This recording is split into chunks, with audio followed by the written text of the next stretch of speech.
Explanation is confession. The moment you try to explain your boundaries to a toxic person, you have already dissolved them. You are negotiating your right to exist. And in the court of a manipulator, the defense attorney is always the first to be defeated. They don't disrespect you because they misunderstand you. They disrespect you because they have calculated the cost of doing so and found it to be zero. They view you as a resource, a vending machine of emotional supply. You don't ask a vending machine for permission to kick it when your snack gets stuck. You just kick it. Most advice tells you to communicate better, to use I statements to teach people how to treat you. This is dangerous naivety. You cannot teach someone who is actively studying your syllabus to exploit the loopholes. There is a psychological override switch, a mechanism that forces the human brain to reassess a target from prey to predator in less than 3 seconds. It requires no shouting, no arguments, and crucially, it requires you to abandon the one thing you think saves you, your desire to be understood. I'm going to give you the code to rewrite their perception of you. But be warned, once you do this, the dynamic shifts permanently. You will not be liked, but you will no longer be easy to target. Let's dismantle the illusion. Disrespect is not an accident. It is a compliance test. In biological systems, predators prod. They test the edges of the herd. They are not confronting yet. They are gathering data. They are checking for a limp. When a toxic colleague talks over you in a meeting or a narcissistic partner makes a joke about your insecurity in front of friends, they are not being thoughtless. They are running a diagnostic. They are asking, how much territory can I annex before this person defends the border? If you get angry, you fail. Anger tells them you are wounded. Wounded animals are easy to steer. If you stay silent and look down, you fail. Submission tells them you are domesticated. Domesticated animals exist to be used. The mistake you have made, the mistake we all make, is assuming the toxic person is operating on a moral frequency. You think if you just explain how much it hurts, they will stop. They won't. To them, your pain is not a deterrent. It is validation. It proves they have impact. It proves they are shaping your reality. So how do you pass the compliance test? You do not fight the test, you grade it. You must enter a state I call the clinical detachment. Imagine a surgeon looking at a tumor. The surgeon does not hate the tumor. The surgeon does not yell at the tumor. The surgeon observes it, analyzes its dimensions, decides how to remove it. There is no emotion, only procedure. Let's look at history to understand power. Consider the Cold War. The entire stability of the world rested on mutually assured consequences. If you act, I act, we both lose. It was a balance of tension. Toxic relationships are often an asymmetric conflict.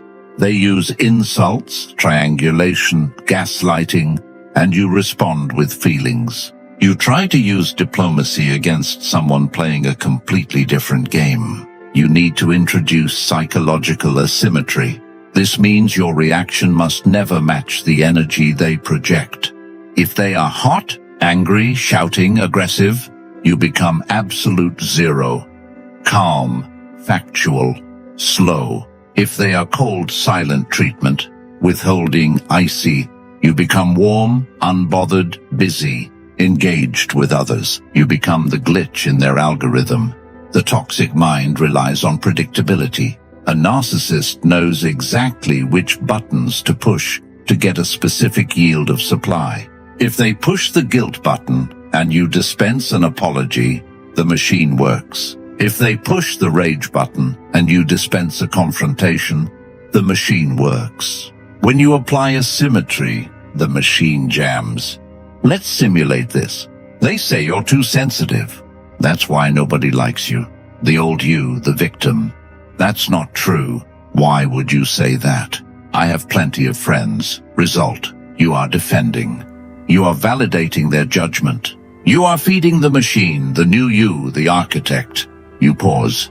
You hold eye contact for 3 seconds, too long to be polite, too short to be aggressive. You say with a flat clinical tone, "That is a fascinating thing for you to say out loud," and then you go back to what you were doing. Notice what happened there. You didn't deny it. Denying it implies their opinion has weight. You didn't push back emotionally. Pushing back implies they are a worthy opponent. You labeled their behavior. Fascinating. You looked at them like a bug in a jar. You just signaled, "I am not part of your play. I am the critic sitting in the audience watching your performance." There is a concept in interrogation called the dead drop.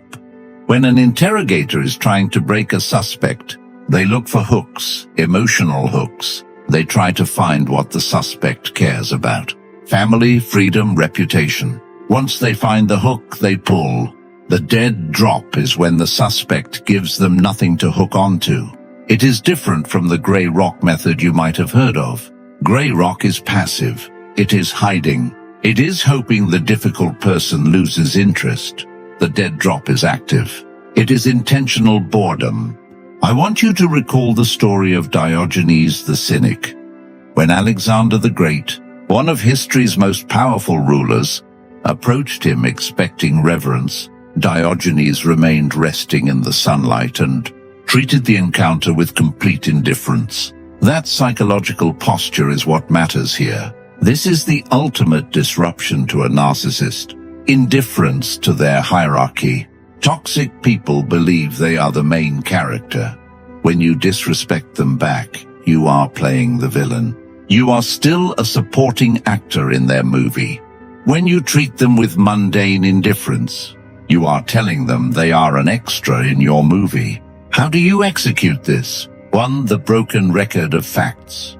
Do not engage with their narrative. Engage only with the undeniable physical reality. If they say, "You're useless, you never do anything right regarding the dishes," you do not say, "I do everything around here." You say, "The dishes are done. They are in the rack." They escalate. You have such an attitude. You say, "The dishes are clean." You strip the conversation of adjectives. Adjectives are emotional handles. Nouns and verbs are facts. Stick to nouns and verbs. 2. The 80-20 eye contact rule. When they are ranting, look at their forehead, not their eyes. It is subtle, but it is unnerving. It signals that you are looking at them, not connecting with them. It breaks the limbic resonance. They cannot sync with your fear if you are not locking into their emotional state. To truly master this, you must understand the economy of the interaction. Every interaction with a toxic person is a transaction. They are buying significance. They are paying with provocation. If they provoke you and you react, they have purchased a feeling of significance. They feel powerful because they influenced your emotional state. You must close the shop. But here is the dark truth that few discuss. You are attached to the transaction too. You are attached to the hope that this time they will understand. You are attached to the potential of who they could be. This is intermittent reinforcement. It is the same psychological mechanism that keeps people attached to slot machines. Most of the time, the machine takes your money, disrespect. But occasionally, very occasionally, it gives you a payout, love, kindness, praise. Because the payout is unpredictable, your brain releases more dopamine than if it were consistent. You are emotionally bonded to this dynamic. To stop the disrespect, you must break your own attachment. You must realize that the nice version of them is not the real person. The nice version is the bait. The harsh version is the hook. They are the same object. You cannot embrace the bait without accepting the hook. Let's go deeper into the mechanics of verbal judo. Toxic people rely on projection. They take their own shame, their own insecurity, and project it onto you so they don't have to carry it.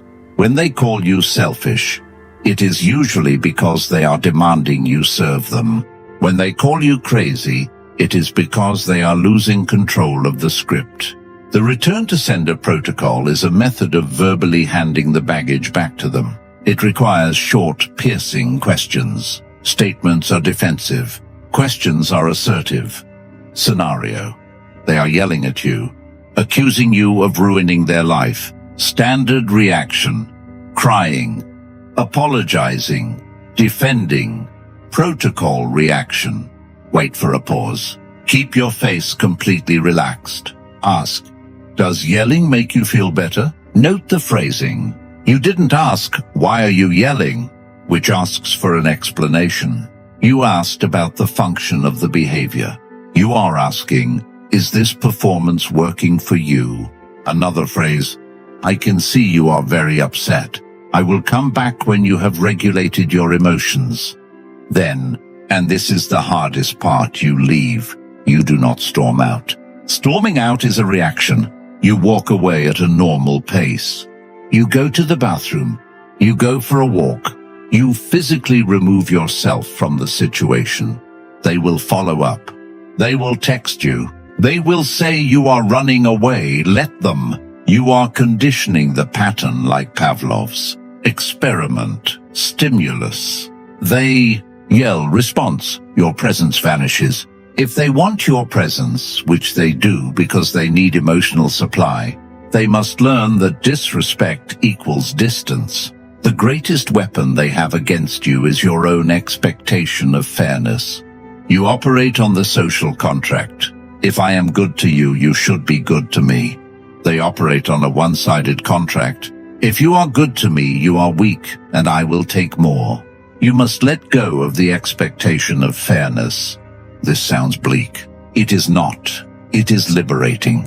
When you expect a viper to bite, you are not surprised when it strikes. You wear boots. You don't get angry at the snake for being a snake. You simply don't walk barefoot in the grass. Stop expecting them to change. Stop waiting for the apology. The apology may never come, and even if it does, it may be empty currency. When you let go of the need for them to be good, you strip them of the power to disappoint you. Disappointment implies you had hope. Observation implies you knew what was coming. Become an observer. There is the insult. Right on schedule. There is the gaslighting, just like page 42 of the textbook. When you predict their behavior, you simplify their complexity. You reduce them to a predictable pattern, and it is impossible to be intimidated by a pattern that you already understand. We need to build your internal architecture. The techniques, the dead drop, the clinical gaze are the software, but we need to upgrade your hardware. Why does their disrespect hurt? Because a part of you agrees with them. If a toddler walked up to you and said, "You are a purple dinosaur," you wouldn't be offended. You would laugh. You know it's not true. But if a toxic person says, "You are unlovable," it cuts deep. Why? Because you fear it might be true. They are echolocating your wounds. They send out insults like sonar pings, waiting to see where the signal bounces back. If you have a wound regarding your intelligence, they will find it. If you have a wound regarding your body image, they will find it. To become immune to disrespect, you must become self-sourced. This means your value is determined by an internal audit, not an external market price. You must know your flaws better than they do. If you accept your flaws, they cannot be used against you. Eminem did this in the final rap battle of 8 Mile. He listed every single bad thing about himself before his opponent could. I am white. I am a bum. I do live in a trailer with my mom. He said it all. When he finished, his opponent had nothing left to say. The ammunition was gone. You must do this internally. Yes, I'm sensitive. Yes, I am struggling financially right now. Yes, I have anxiety. Own it. Radical acceptance. Once you own the narrative, they cannot lease it out to you at a high interest rate. We are now entering the most intense phase of the protocol. You have applied the dead drop. You have established clinical detachment. You are using the return to sender method, and you expect logically that they will stop. They will not. Not yet. They will escalate. In behavioral psychology, this is called the extinction burst. Think of an elevator button. You press it.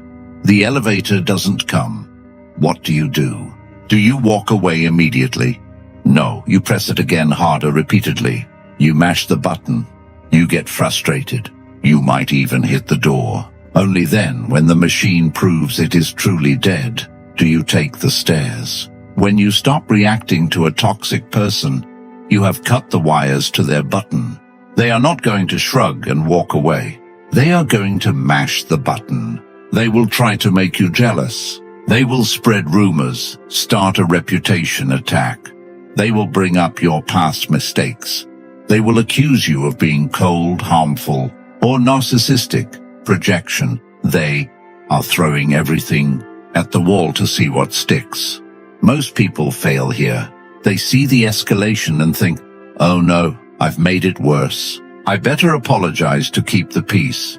Do not fold. The escalation is not a sign of failure. It is a sign of success. It means they are panicking. It means the old keys don't unlock you anymore. The storm is loudest right before the structure collapses. You must hold the line to withstand the extinction burst. You need armor. The heaviest tool they wield is shame. They use shame to control you. You should be ashamed of yourself for treating me this way. I want to introduce you to a stoic practice that aligns with modern self-mastery principles. Robert Greene often explores deliberately becoming less dependent on public approval, training your nervous system to survive judgment without collapsing. You must apply this protocol. When the toxic person tries to shame you, lean into it. Don't hide from the accusation. Wear it like an ill-fitting uniform. They say you are being so selfish. You simply nod. I am focusing on myself right now. Yes. They say you look terrible in that. You say, I am comfortable, when you agree with the premise of their attack or simply refuse to be embarrassed by it. You disarm the impact. Shame requires buy-in. If you don't buy it, they can't sell it.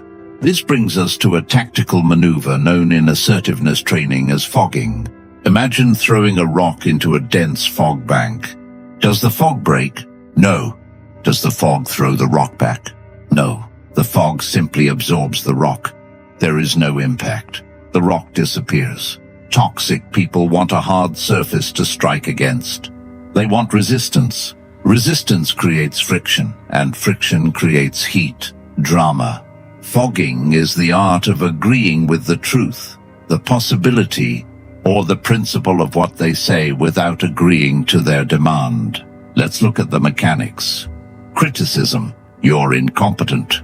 You messed up this whole project. Defensive response. No, I didn't. It was Mark's fault.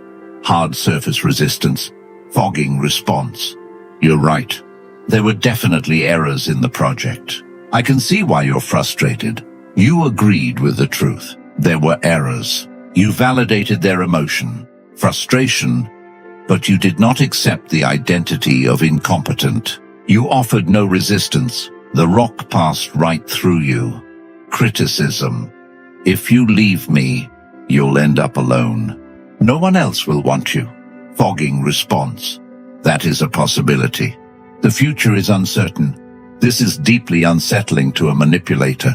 They are trying to trigger fear. You are responding with philosophical logic. You are not fighting the prophecy. You are simply noting it as one of many potential outcomes. It makes you sound sane, and it makes them sound hysterical. Be vigilant of the peace offering. In unhealthy relationship cycles, after the explosion comes the honeymoon phase, or in more calculated dynamics, love bombing. They will come to you with a gift, a favor, a sudden shift in mood. I made your favorite dinner. I bought those tickets you wanted. This is the Trojan horse. The Greeks didn't breach Troy by knocking down the walls. They breached it by appealing to the Trojans' vanity and piety. They left a gift. The Trojans dragged the gift inside the walls themselves. When you accept a favor from a toxic person during a conflict, you are accepting a debt. The moment you eat the dinner or take the tickets, the social contract reactivates. You are now obligated to be nice. You are obligated to drop your boundaries. If you maintain your boundaries after taking the gift, you become the bad guy. After all I did for you, you're still acting like this. The rule of zero debt. During the detoxification phase, accept nothing. Thank you, but I've already eaten. That's a generous offer, but I can't go. Keep the gates of Troy shut. Do not let the wooden horse in, no matter how beautifully carved it is. Free things from toxic people are often the most expensive things you will ever own. You need to shift your self-perception from a person to a sovereign state. A country has borders. It has visa laws. It has trade regulations. If a neighboring country keeps dumping toxic waste across the border, the sovereign state doesn't cry about it. It doesn't ask why do they hate us. It imposes sanctions. It builds a wall. It closes the embassy. You must view your energy as a natural resource like oil or gold. The toxic person is a foreign power, trying to extract your resources without paying for them. Sanctions protocol. If they disrespect you, trade stops. You don't talk about their day. You don't help them find their keys. You don't offer emotional support. You engage in essential services only. I am taking the kids to school. The rent is due on the 1st, that is it. The fun parts of you, your humor, your empathy, your stories are high-value exports. Stop giving them to a nation that is damaging your ports. They will accuse you of punishing them. You are not punishing. You are protecting. There is a massive difference. Punishment is about causing them distress. Protection is about preventing your own distress. The result may look the same to them, loss of access, but the intent is entirely different, and the intent changes your vibe from spiteful to unbothered. We arrive now at the title of this video. Do this once. Toxic people will never disrespect you. What is the once? Is it a sentence, a look, a confrontation? No, the once is an internal event. It is a psychological shift. You must once and for all let go of the hope. This sounds heavy. It is the only path to freedom. The root of your suffering is not their behavior. It is your hope that their behavior will change. You are holding on to a potential version of them that does not exist. You are attached to a ghost. You keep explaining yourself because you hope they will finally get it. You keep pushing back because you hope they will admit they are wrong. You keep staying because you hope the person they were in the beginning will return. You must look at them with your clinical detachment and accept this is who they are. This is all they are capable of. They may never change. They may never understand, and I am okay with that. Radical acceptance. When you let go of the hope, you weaken their power over you. You cannot be disappointed by a person you have no expectations of. You cannot be manipulated by a person you do not need validation from. The moment you truly accept that they are a scorpion, and that stinging is simply what scorpions do, you stop trying to teach them to be a puppy. You stop sticking your hand in the cage. This is the once, the moment the switch flips. The moment you realize I am not waiting for you to be better anymore. I am proceeding with my life as if you will always be this way. That shift in your energy is palpable. They will feel it. They will feel the tether snap.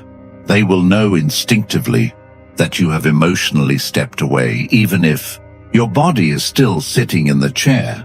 Here is the paradox. When you finally stop caring, when you stop trying to please them, when you treat them with the polite indifference of a stranger, that is often when they start to respect you. Not the respect of love, but the respect of caution. They respect power, and self-control is the ultimate power. When they realize they can no longer trigger you, they will likely move on to an easier target. Difficult people look for visible weak points. If you don't show them, they lose interest. You will have peace, but it will not be the peace of a warm hug. It will be the peace of a fortress, quiet, secure, unshakable. You may lose the relationship, but you will regain your peace of mind. And that is a trade you should make every single day. So the next time the insults fly, do not raise your shield. Do not draw your sword. Simply look at the fog. Look at the sunlight. Let the words pass through you, because you are no longer there to receive them. You have already risen above the pattern. But be warned, when you build a fortress, you must be careful not to lock yourself inside alone. There is a way to have boundaries without becoming cold. There is a way to be strong without losing your humanity. That balance is the hardest art of all. And most people swing too far into the darkness and become the very thing they fought against.